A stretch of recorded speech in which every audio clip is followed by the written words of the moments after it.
So dulu namanya Tigo Koto, si tanang si talang batu kambiang jalan lubo, konan bawang lahado dulunya, ampe nagari kini banamo.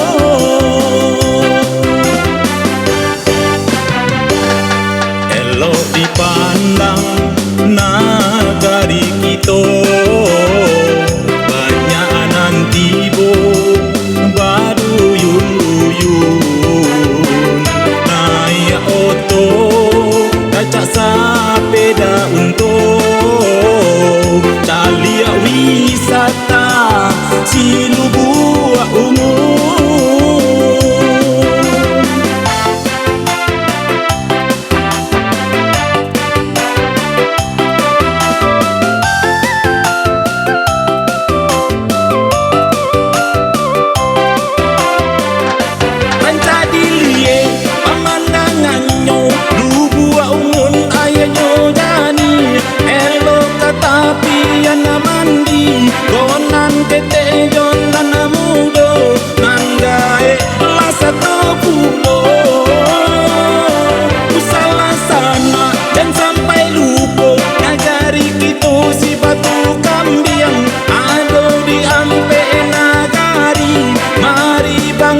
Sama-sama gotong royong kembangkan duo,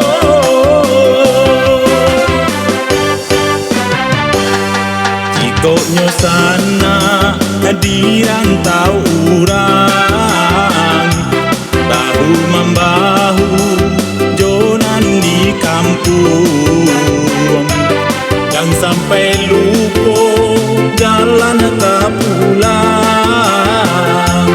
Ingatlah rana si bundo kandu,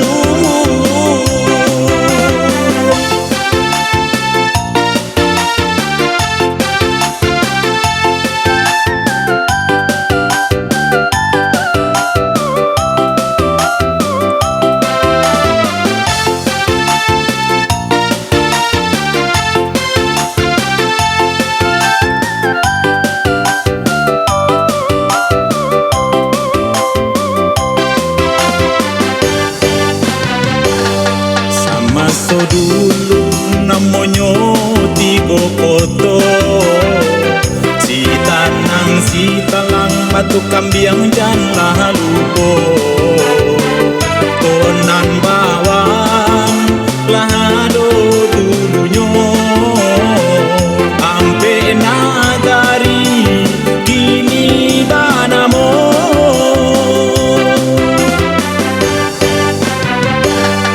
Elok dipandang nagari kita,